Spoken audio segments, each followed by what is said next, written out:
Hey, friend, and welcome to the Trend Report. I'm Sid Meadows. I'm a business leader, coach, consultant, and a longtime student of the office furniture industry. And in this podcast, we have powerful conversations with industry leaders and innovators and others making an impact in their business and our industry. As you know, my goal is simple: to provide you with valuable insights, information, resources, and tools to help you grow and your business grow, and to help move our industry forward. So let's dive into today's conversation. And I'm excited to welcome Kelly Colón with Elidex Coaching and Consulting. Welcome, Kelly. How are you? I'm good. How are you? I'm doing really good. And I'm glad we were able to make this connection because we've been trying to do this since NeoCon 2025. I know, which is wild. I know. But you're busy, and we're going to talk about busy because you are super busy. I'm busy. And then we had some hiccups, but hey, such is life, and just making sure we're trying to balance everything. Speaking of life, if you don't mind, share with us what it is that you do, because you are definitely a figure that people know and people recognize, and you have a voice that you share quite a bit on multiple different platforms. So tell us, what is it that you do? So I am first and foremost a professor. So I teach at several colleges and universities in and around the Boston area. I've been doing that now. I did the math the other day and I almost died. I think it was like 13 years I've been in higher ed, which is just so shocking to me. And teach courses in everything from business to built environment to operations, you name it. So that's one hat that I wear. My company, that Elidex Coaching and Consulting, what we provide is predominantly executive function coaching support for the greatest sort of cohort is that college age student. But we really work with middle school, high school, college, and even adults who are neurodivergent, often late diagnosed neurodivergent, who are just seeking some neuro-affirming coaching support. So we provide one-on-one coaching, we provide workshops, sort of educational opportunities to make sure that we are elevating people's awareness around this. So that's predominantly what my company does. All right. So I have a question for you, because you used a phrase that I'm not sure that I fully understand. I'll make sure that the people listening understand it too. What is executive functioning? Oh, so Did I executive just open up functioning, Pandora's box? Sorry. kind of a Pandora's box, but it's good. So executive functioning is neurological skill set, essentially. And so we work with predominantly neurodivergent individuals, mostly those who are ADHD seems to be the largest cohort of individuals we work with. ADHD is a neurodevelopmental disorder that is centered around a deficit in executive functioning. Now, executive functioning are skills like planning, problem solving, organizing, self-advocacy, self-awareness, working memory. And so they are cognitive functions that are oftentimes delayed or completely deficient in certain individuals. And what we do as executive function coaches is we provide guidance around, so if somebody's really struggling with time management or organizing or problem solving, things like that, we can't magically give them, a pill or something to make it all go away, but we provide tools and scaffolding and other ways that they can maybe either bypass some of the challenges they're having in executive functioning, or different tools they can use to elevate sort of what they're challenged with. So executive functionings are those skills inside that we all possess. And that's the other thing I think a misconception that people have is that only neurodivergent individuals struggle with executive functioning. Those skills, which are predominantly housed in your prefrontal cortex, those skills we're not born with them. We develop them over time. And we continue to iterate and develop as our brain grows. And typically, the prefrontal cortex, the area of the brain that we're talking about, is under development until their mid-20s. And so that's just status quo for everyone. I mean, whether you're neurodivergent or not, people who are neurodivergent continue to experience challenges in several, all, or one of these executive function areas. And if you are successful, navigating these, there are certain life things that happen that, like, let's say, for example, working memory has always been fine. And then a woman who's neurodivergent, who hits menopause, they get brain fog, they can't remember anything. And so that is a hit to their executive function of working memory. So this is something that every human will struggle with at some point in their life. That was a long answer. No. Thank you. I think it brings clarity because we want to make sure the context is right. I don't want to let you go on without understanding it for me and for the listeners' benefit too. So basically, what I'm going to reframe it, what I heard you say was you provide tools to work with the diagnosis, not against or for. Is that correct? Yeah. And, this is, I don't say bone of contention, but what you're speaking about is what we would call neuroaffirming. Okay. And so this kind of dances on a clinical conversation. Okay, don't go too deep because I'm not that clinical. Let's just become making fun of myself. Well, but I think it's important because if you think about like someone who says, I have whatever, or I am whatever, I'm autistic, I have ADHD, whatever the ending part of that is, usually that means they have a clinical diagnosis. Okay. Which means they've met with a doctor, they've gone through the evaluation process. Now, what is really important, I think, for listeners to understand is I'm not for or against the clinical process. In order for you to get certain treatments, you have to have a clinical diagnosis. Right. The challenge is the clinical diagnosis is based on a ideological view that is based on neurotypical assumptions that if your brain is anything other than normal, you are deficient. And it looks at that deficiency as a pathology that needs to be cured. Right. And that's fine. And it stems from, these diagnostic criteria that doctors use, and it ties to medication, it ties to a whole host of things. But the underlying concept around sort of the clinical diagnosis is that it looks to abnormalities, I'll use that word, as a pathology that needs to be cured. We see neuroaffirming, which is what our practice does, and how I approach the concept of neurodiversity and neuroinclusion from a neuroaffirming lens, which means we understand the clinical side of how this is diagnosed, but we see neurodivergence as a strength and to try to capitalize on the strengths and the uniqueness of each one of those. Yep. And try to support and work with that brain and not look at that brain as a pathology that needs to be cured.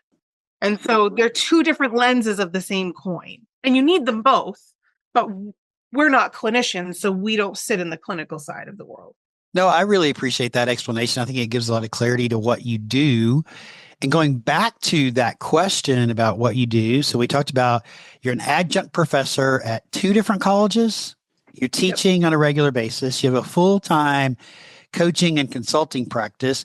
You left off that you're a pretty powerful content creator and you're putting out tons of content, right, on multiple different platforms about this particular topic. And you're a mom of a blended family of 8. I don't think you're very busy. Do you need something else to do, Kelly? Well, I'm also an author. So I published my first novel a couple years ago, and I'm working on book 2 and 3 right now. So in your spare time. In my spare time. So what's the first book? So the first one is called Life Interrupted, which is essentially a spin on the early days of the pandemic. And so, it's sort of this creative story that's based in sort of historical fiction lightly. But yeah, I published that 2, has it been 3? Self-published? 2.5 years ago. So I hybrid published. Okay. And I don't know if these next ones will be self-published, hybrid, or typical traditional publishing. We'll see. What's the next book? You don't have to give us both of them, but what's the next book about?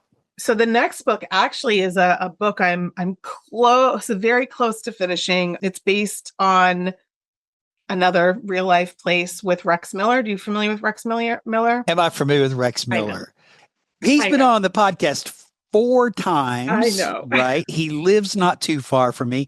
I was on my walk yesterday and he called me and we chatted for an hour. So Yes, I know Rex Miller. So do a lot of other people know Rex Miller. So But this book is on an inn that is in Glen Rose, Texas. And it's essentially a spin on sort of the Underground Railroad based on some real stories. so is it a bit historical? Yeah. So I'm going to his ranch in April. Are you staying at Inn on the River? I might now because we're going to go and we're going in the afternoon. I have a friend going with me. We're going to spend the night down there. And it's called what? Inn on the River? Inn on the River, yeah. Which is the name of the book. The book will be called Inn on the River. And it's really around the story of, it's based, so I would say closely historical fiction again, but sort of based on that. I might be staying there now. Place. You have to stay there. There'll be a ghost knocking on my door in the middle of the night. But okay. And then the other one is a memoir, which is proving to be much harder to write, honestly. So I wrote a book last year. I haven't published it. It's finished. It's not edited. It's in a drawer. And I'm just waiting for the right time to. There's never a right time. Just do it. I know. There's a chapter or two I want to add to it since I finished it, right? Like, oh, so some life's happened since then. And so I want to. So I'll tell you a couple of things my editor. So lessons learned, and I'm not like I didn't take writing classes. I mean, I barely graduated high school. But had I known how difficult the editing process would have been before I just dove headfirst into the process, I don't know that I would have done it. It was extremely challenging. I found the editing process more challenging than the writing process. So I will say that. But I'm glad I went through it, and everyone has to go through it. But my editor gave me the best piece of advice that I share with anyone who wants to write or create anything. I used to say, all I want to do is write a great book. I want to write a great piece of whatever. And she was very clear and said, that is not my job. That is not your job as a writer. Your job as a writer is to write the words, whether or not it is good or not, that responsibility lies on the shoulders of the reader.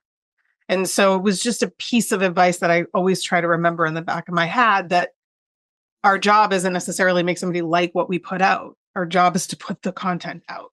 Again, whether it's a podcast or writing or whatever it is. So. No, it's a really great point. I mean, I'm a content creator. You're a content creator. This is content we're creating today, right? I'm certainly active on other platforms, but I did hire a coach, a book coach. And I don't want to go down this whole rabbit hole, but where he started with me, I said, I already have all this. I said, we need to fast forward to like week 6 in this program. So then we got to the editing, and nobody read my book in the group that I was working with. Nobody gave me any feedback about the book, whether it was trash or great or nonsense or nothing. And then the editor gets it, and I get one 15-minute call with the editor, and she's not on camera. And 15 minutes, what can you talk about in 15 minutes, right? And in the edit, she's ripping me a new one about why I'm using a hyphen. I'm like, I don't know. That's just how I write. It's called something now. It's not just a hyphen, but it's a dash. And I don't know. I just use it. She said, why do you use it? And then I was telling a story about something that happened in my life. She goes, where'd you learn this? And I went, 30 years of experience is where I learned. I need to know exactly where, when, what book you read. I'm like, I can't tell you that. So that was the point that I stopped, actually. I said, you know what? This isn't working for me. And I need more than what you're giving me. And I feel like all you're doing is changing the message of the book. And I don't want that. So I stepped away from it. My last chapter of my first book is actually the third or fourth iteration. And the first time I got it back, I just got a big giant red X through the front. And all it says is try again. And I was like, oh my God. I was like, and it was like 75,000 words at this point. I was like, I can't write anything else. Try again. Try again. Big red X. I was like, that's awesome. Okay. Enough about book writing. We can talk about this topic for a long time. I would be interested to know if any of the listeners have written a book or are thinking about writing a book. And I'd love for you to reach out to me and tell me about your book writing story. So Kelly, we met at NeoCon, and I had a friend grab me and say, hey, you got to meet this lady, Kelly. I had somebody else come and say, I just met this lady in the elevator. You got to meet her. And then we did meet you. And I mean, Kelly, you're a memorable figure. You're kind of tall. You got spiky gray hair. You got tattoos. You're very extroverted and people know they can't forget you, which I think is an amazing trait. But based on all your background that we've talked about so far, I would love to know, how did you get into the furniture industry? What brought you here? So my background is actually in the built environment. So 25 years, property management, real estate, brokerage, you name it, facilities, operations. That's my formal education and what I would say is like my formal career. So the only thing I really knew about furniture was how to basically put it out to bid, how to install it, how to modify it, whatever. Yep. During the pandemic, I met a woman who sort of took me under her wing. And at that point, I was doing a lot more strategy and consulting, more program management. And so she worked for a furniture manufacturer. And so she sort of took me under her wing, became my mentor during the pandemic. I just adored her. She's long retired, but she had an opening on her team, on a workplace strategy team for this manufacturer. And so she was adamant that I'd come work for her. And after 3 months of telling her no, anybody who knows her would understand she doesn't really take no for an answer. And so after 3 months, I joined her team. And, even though we were in the furniture world, our specific team really didn't do much with regards to furniture in their manufacturing. We really sat as sort of a customer industry facing entity to talk more about design implications, trauma informed considerations, neurodivergent considerations, and how you would represent supporting those initiatives through furniture and design. And so I worked with them for about 1.5 years, almost 2 years. And that was really like the first time I kind of got any insight into sort of the furniture manufacturing kind of world from that lens. So I met you at Neocon. So in today's world, you're not really doing that necessarily. So why do you come to something like Neocon?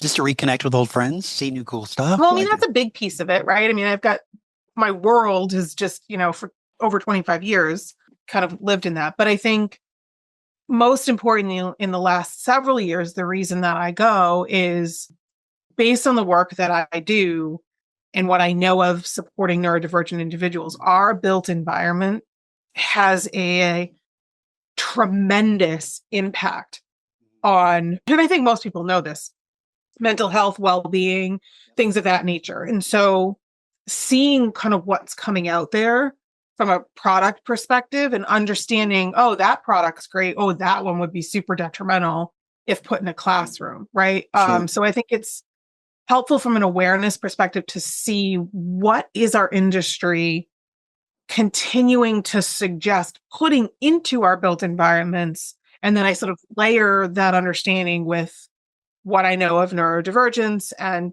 sensory integration and what people need to sort of navigate holistically in an environment. And then I still have clients who hire me as a consultant to come in and work with them, whether it's a design firm or an actual client who's trying to create a neuro-inclusive environment. They'll have me come in, sort of a special consultant, and help look at some of these products that they're specifying in their space. So that's kind of why I still go. It's important to stay informed. So we talked just a few minutes ago about what is neurodivergent, and basically is a diagnosis of something like autism, ADHD, and other things that basically give you a superpower. But the title of this episode is Why Neurodivergent Is Not a Trend. When you ask people about trends within our industry, whether they're furniture trends, design trends, built environment trends, that's always on the list. So why is it that you feel like this is so popular today? Like, why is it people consider it a trend? And argue if you don't think it's a trend, please. And then why is it so popular? Well, I guess it is a trend. I get frustrated by that, mildly enraged, actually, because over the years, 20 years ago, people didn't talk about this kind of stuff, right? So there's this discussion that, our rates of diagnosis are increasing and there are more, autistic individuals. There are more individuals being diagnosed with ADHD. And I actually don't know that that's really, so they're saying that it's a trend, an upward trend. Right. But I think when you look at what influences a trend, our diagnostic criteria has changed. The stigma around mental health and well-being has changed. And so as we learn more and more around the neuroscience of how the brain works, and we expand our awareness in these areas, you're going to capture a larger percentage of the Do I actually think there are more people that are running around who are cognitively different? No. I just think we have better diagnostic criteria that make it easier for us as a society to see when people are deviating from the norm.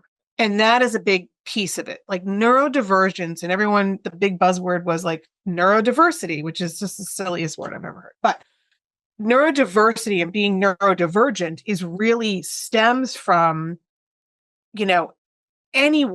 anything that is divergent from norm or different from the normal would fall under that divergent umbrella. And that can be anything from something that's acquired.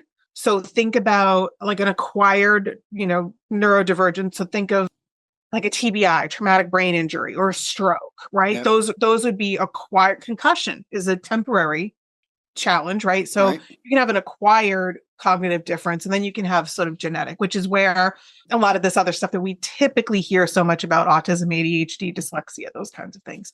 But basically what it's saying is whether it's acquired or genetic, it's different than the norm.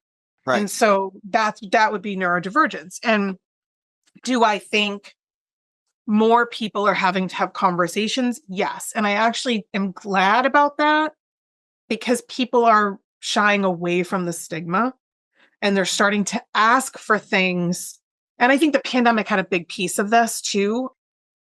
People are coming back to co-located environments, whether it's 5 days a week, 4 days a week, it doesn't matter how many days a week. But now they're coming back and saying, I have a greater awareness over the needs that I have emotionally, psychologically, physically, for me to be able to operate at my best. And they're advocating for that. And so I think as companies are seeing an increase in demand for inclusive, taboo word now, but an inclusive environment where people can feel like they can be their most productive, this conversation has to sort of start happening and continue to happen. Well, okay. So I want to go back for just a second.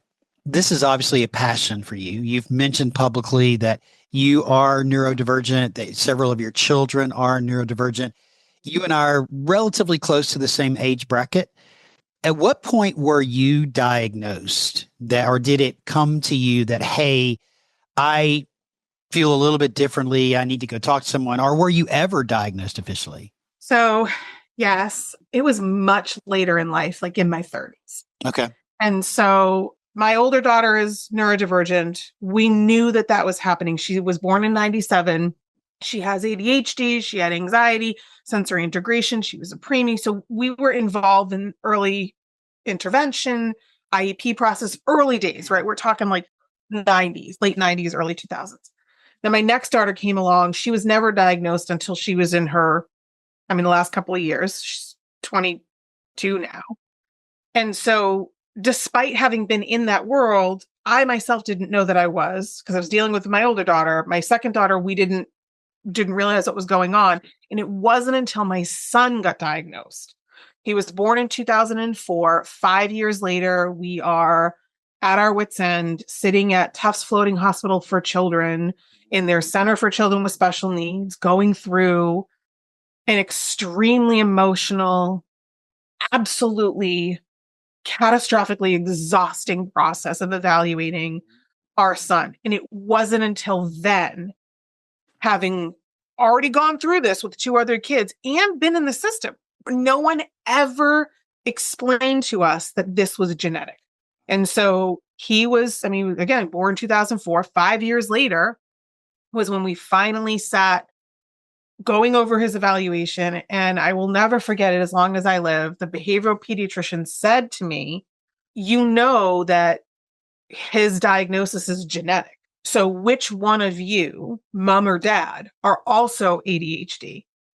And I was like, what? She's like, have you guys ever been tested? And I was like, this was the first time I had ever heard of this being something that was passed on, through the generations. And so the person who did my son's evaluation, she had asked them, would you be willing to sit with them? It can't be a formal diagnosis because we work with kids, but it would be helpful for us to know. And so that was really the first time. And I will never forget afterwards when she brought me back into the room and she said, well, I don't know about dad, but pretty much, I mean, you need to go see your own like adult doctor, but based on all this criteria, like you have all of these things as well. And your son likely got them from you. And so, which was both a relief, like, oh, I'm not just stupid. I can't, it's not like I can just, there's a reason why I struggle in these certain areas of my life. And then the second shoe drops, like, oh my God, I've passed this on to my kid. And, and then there's the regret and the sort of other traumatic side that happened. But it wasn't until I was in my 30s that I had any idea that this was going on. So when I was a kid, people and my parents even used to say I was hyperactive. And I talked a lot, which, okay, I talk a lot. Sorry, but that's me. Very inquisitive, right? I've never gone through anything that would be any test. I probably have ADHD at this point in my life. I don't see the need to go through it. I don't know that there's anything going to help me live a better or different life, I guess is what you can tell me I'm wrong. I don't know that I have it. I have several friends that I know that have it. I know one that talks about it a lot and he references, oh, that's my ADHD brain kicking in today. I know he's working on ways to try to get off his medication. But I do think that, bringing this back, it's new in its evolution of being diagnosed. People are being diagnosed later. The research on this particular topic is continuing to be ongoing and improving. And in our industry, people are talking about it more. And people are talking, there's now a certified autistic resource certification out there that furniture can get. There are brands talking about how this is a great place for neurodivergent, right? I think most people listening know Kay Sargent at HOK. She's writing a book coming out about it. She's been one of the most This vocal. month, I think. Yeah, this month, actually. This is March when we're recording this. She's been one of the most vocal spotlighting it. I guess you've answered this already, but you briefly talked about it a second ago, but I want to dive a little bit deeper. Let's talk about the connection to the office, the connection to the space.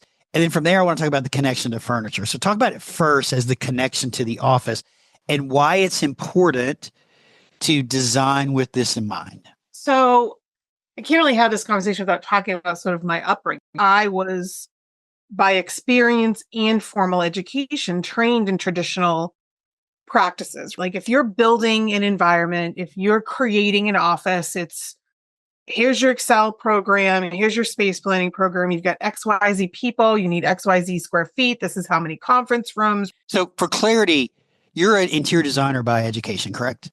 So but not by license. But by education. Yes. Okay. Yeah. So I have an undergrad in interior design. I have a bachelor's in facilities and operations and a master's in facilities and operations. So that's sort of my world. Got it. But I think programmatically, we historically, from a design, facilities, operations, construction perspective, it was formulaic, right? If you're building a tower, you're building a tower. If you've got 60,000 square feet, you got 60,000 square feet. What's the core? Like it was a mathematical equation. Human beings in their impact in that environment were, if they were thought of at all, were either value engineered out or just not even thought of at all. And so, we saw this in high increases in mental health and, depression, suicide. I mean, the construction industry has one of the highest rates of suicide around. Then you have, depression, burnout. We saw this and it continues to rise. So you ask yourself, well, what is driving that in our built environment? And it doesn't matter whether it is your office. I mean, our classrooms, don't even get me started on our classrooms in the United States. They are the most horrific design, mostly because they do not even consider the way that a brain learns. And so we have environments that are dysregulating human beings' nervous systems.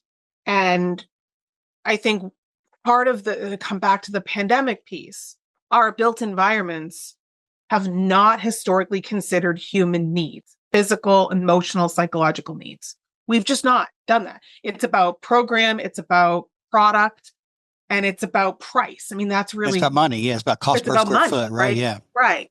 And so we've not really considered the people in this piece, like the four pillar, the fourth leg just threw out with like, out with the baby in the bath. And so people had the pandemic, they went home. When people went home, all of a sudden, and this is a gross generalization, but all of a sudden, humans are like, holy God, I had no idea how dysregulated I was. I had no idea how cognitively, the cognitive load of operating an environment that was not designed for my well-being. I had no idea the negative impact of that. So you had all these people that are coming home and all of a sudden their productivity increases. They can create the environment that actually makes sense for their brain and body.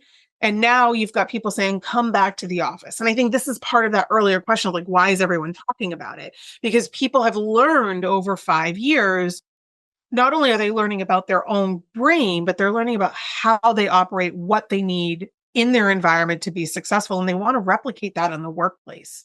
And so now all of a sudden, it's not just about program, place.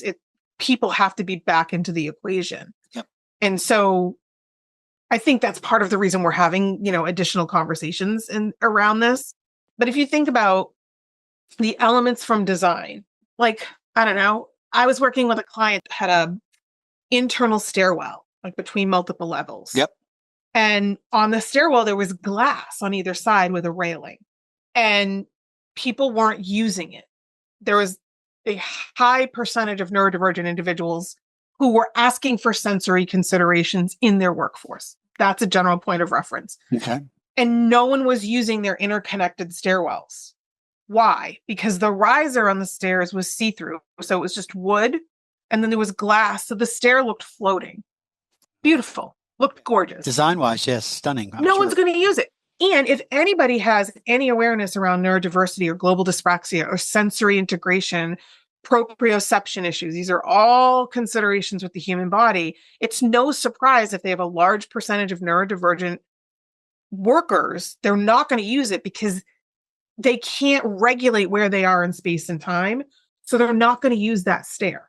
Okay, so let's be practical for a second. How would you fix the staircase? I would take the glass down. Take the glass down on the side and the riser. I mean, definitely on the side. So people have a guard. Like think about think about like driving on a road, Yep. or walking down a hallway. So you've got what we would call reference points in your visual field. And if you are neurodivergent and have executive function challenges, specifically within proprioception, which is where your body is in space and time, you need those reference points to know where to walk. Okay. And so if you just have glass, they can't see. So there's no reference point. Makes a lot of sense.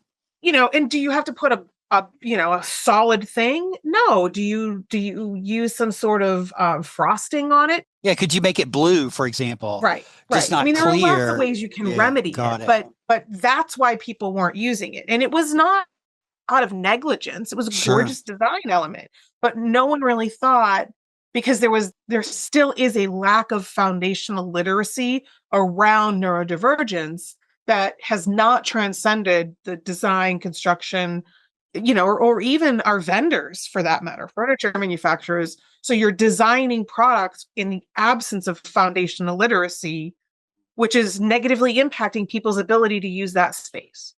So one of my questions that I did want to ask you was, why do you feel there are so few people talking about this? Because it is really important. What you just said, I think, is the core of why this is so important, right? But why are so few people talking about it? Is it truly just a lack of understanding? I mean, I'm certainly not someone that can speak on this in an educated fashion, which is why people like you come on my show, right? But why are there so few people talking about it? I could name all of you on one hand, honestly. Well, I mean, I think currently, when we had talked a while back, I had a different answer, but I think currently there is a massive hit to our industry socially. The diversity, equity, and inclusion, they're like not words people want to talk about. Yep. And unfortunately, and this work falls often under that inclusionary practice. And so I think for individuals who might have been dipping their toe into the water of these topics, they've retreated in the last 6 weeks, which is actually heartbreaking for me to see. And I understand why, because there's fear around it, right? They don't want to keep talking about it, which almost escalates the responsibility for myself and individuals like Kay Sargent and others to make our voices louder, because there are still so few people who are willing, especially now in the current political climate, to have these conversations. It's not sexy. Like, I mean, imagine if you're a CEO, right, with all good intentions, and they want to create a neuro-inclusive environment, something that supports their workers cognitively, emotionally, physically. And so that is their goal. They're doubling down. They want to really create this environment, and they hire me, and I'm basically going to tell them, you're going to invest all of this money, programs, policies, physical modifications, and you're going to get it wrong 50% of the time, even with the best intentions. Yep. So how does a CEO digest that? To be able to say to them, look, you can create a sensory inclusive environment, but sensory needs are a spectrum. And so you might design for this side or even up through the middle, but there's a large percentage of people you're still not going to accommodate, and your environment is going to continue to negatively impact them. And so how do you say that to someone? And so I think there's also a lot less people who are willing to have an honest conversation. Like, look, we have to do this work, but you're not going to get it right 100% of the time. So I think that, to your point, this has been politicized more than it should have been. It's the general public. I'm speaking in generals, and feel free to disagree with me, Kelly, or anybody listening, right? But the DEI, the removal of DEI requirements are built around the perception of race and sexual orientation. And then the perception that because you are a gay man or a black woman or a white woman, that you got your job because of that and because of DEI programs. Now, is some of that exist? Absolutely, some of that exists, right? But in general, what we've lost is the broader spectrum of exactly what is diversity, equity, and inclusion. And it's about creating spaces and programs for everyone, not just one specific. So I guarantee you, and the neurodiversity being left out of this conversation, people aren't thinking about that, right? No. Because they see it as this it's been politicized to a point that it's been made to be a very focused attribute. And because of that, we get rid of programs that benefit so many people, not just in the workplace, but in schools and other places as well, right? So it is very sad. And this is my soapbox for 2 seconds. I applaud the companies that are continuing to do it, and even applaud the companies that are having to take a position, because some companies are having to actually sign documents that say they've eliminated the program in order to receive funding from the government, which is awful, but yet they're still doing the core of the program without a figurehead of it. So I applaud those companies that are still leaning into. Or they leaning change the terminology to not hide, but to run under the radar. Sure. Not get caught, right? Or whatever. Yeah, which is sad. I mean, because it's, you look at something like ADA, which is what we were always taught. So ADA from a design, code perspective. And I think this has been the most frustrating thing personally for me. And one of the big reasons why I left corporate America to do this work is, if I'm in a wheelchair, if I'm missing parts of my body, I can have access to certain things because you can physically see that I have a need. Correct. And the challenge with neurodiversity and neurodivergent individuals is that is an invisible disability, but it is no less necessary than a ramp for somebody in a wheelchair. But there are no protections, there are no guidelines, there are no rules. It doesn't exist today. And so, you're building, by code through ADA, you're building environments that meet those requirements, but you're not even, if you're going that traditional route and you're not expanding your exposure into these other areas that are what we would call invisible, you are potentially detrimentally, and in most cases are detrimentally building environments for humans with invisible disabilities. And why should my needs, because you can't see them, not be considered in our built environment? I don't, which is why I left. And I was like, I don't prescribe to this anymore. I'm not going to continue to specify product. I'm not going to continue to advise clients on what they should do, to meet these code requirements, knowing full and well that if I were to be in that environment or my kids were in that environment, we could not function. So what you're highlighting is, and I've heard people say this, I think I've heard you say this, which is when you design for neurodivergent, you're designing for everyone. Yes. Because it works for everyone.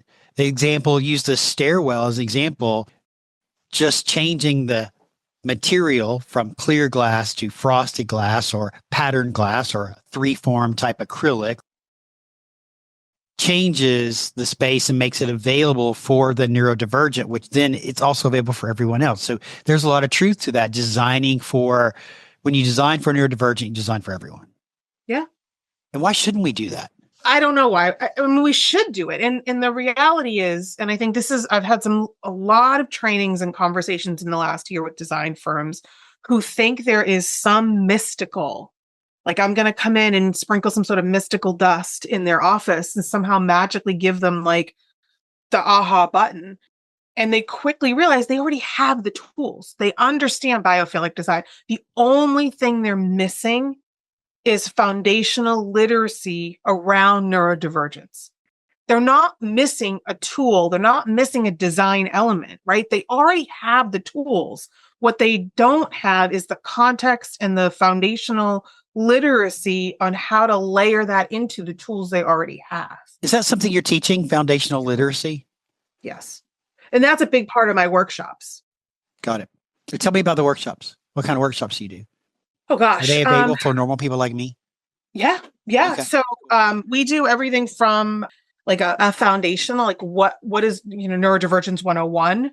So what does it look like, all the way to what are some of the sort of implications to specific neurotypes like autism. So let's talk about autism. Let's talk about what it means. How do these show up? How do you interact with individuals who may be autistic or who may resonate with having autism? So we'll do specific cognitive training around specific neurotypes.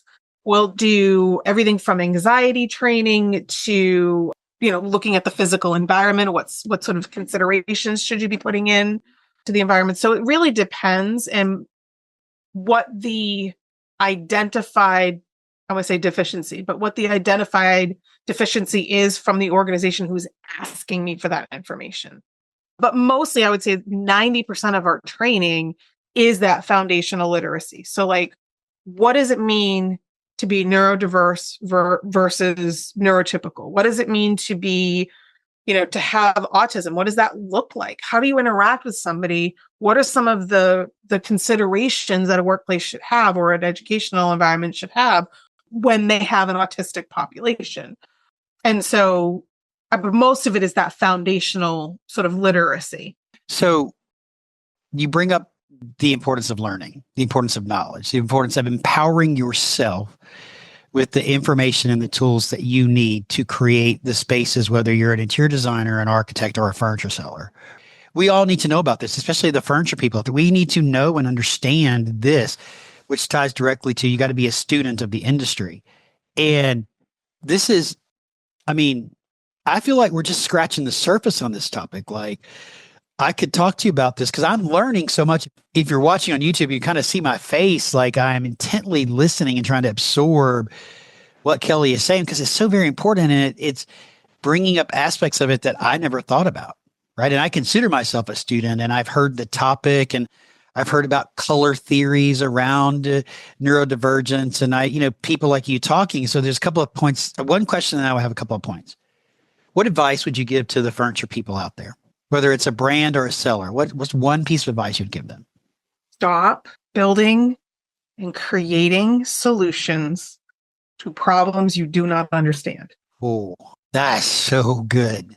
So the message is understand the problem. so that you can learn about the problem, so that you can create the space.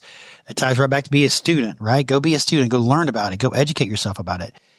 Yeah, because if you're going to be creating, like use the classroom example for, if you're going to be specifying product that goes into a classroom and you don't understand how the human brain learns at certain developmental stages, why are we procuring desks and chairs and stuff in there? Because if you don't understand learning, because that's the entire premise for that environment. And so why are we specifying desks that feel like prisons and wondering why our students are not learning? Stop designing products that are crap.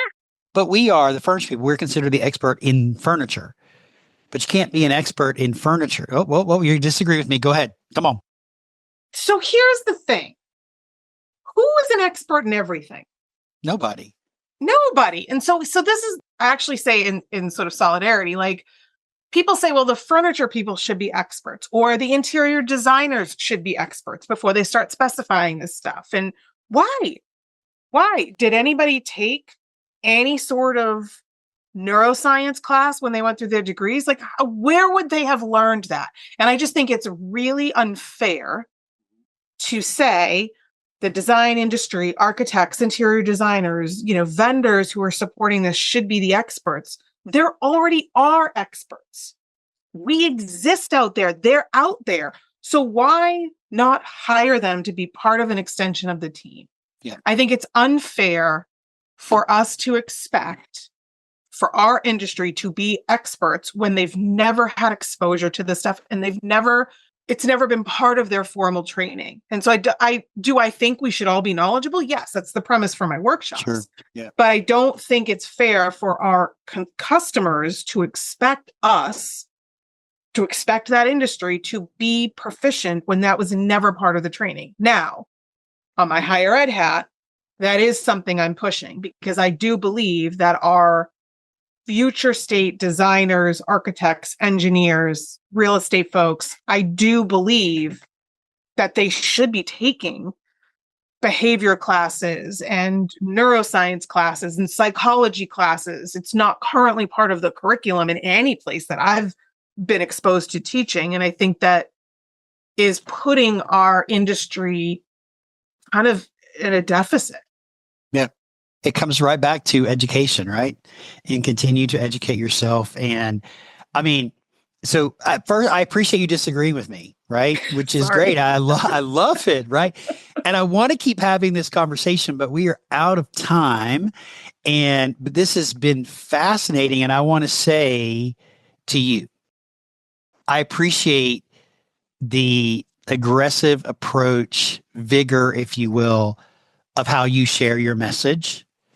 And there's a lesson to learn from Kelly about being passionate about a topic, whatever that it is, and sharing your voice about it and sharing things that positively impact people and businesses and our industry. So don't stop doing it. Right. And I'm encouraging everybody to do it. I do it. I talk about personal development and growth and the importance of that. I talk about leadership and how you have to be the best leader. You got to lead yourself first, right? Before you can lead people. Don't stop. Keep yelling. Get on top of 2 chairs if you have to, or 3 steps on the ladder, Kelly, because I have appreciated getting to know you, the connection, the passion of which you speak, the authority at which you speak on a topic that we can all learn from. So we all have to get better at embracing the things we don't know and we don't understand to learn so that we can each do our job better. Thank you, Kelly. Thank you. I appreciate you being here today. I mean, this is such a great conversation.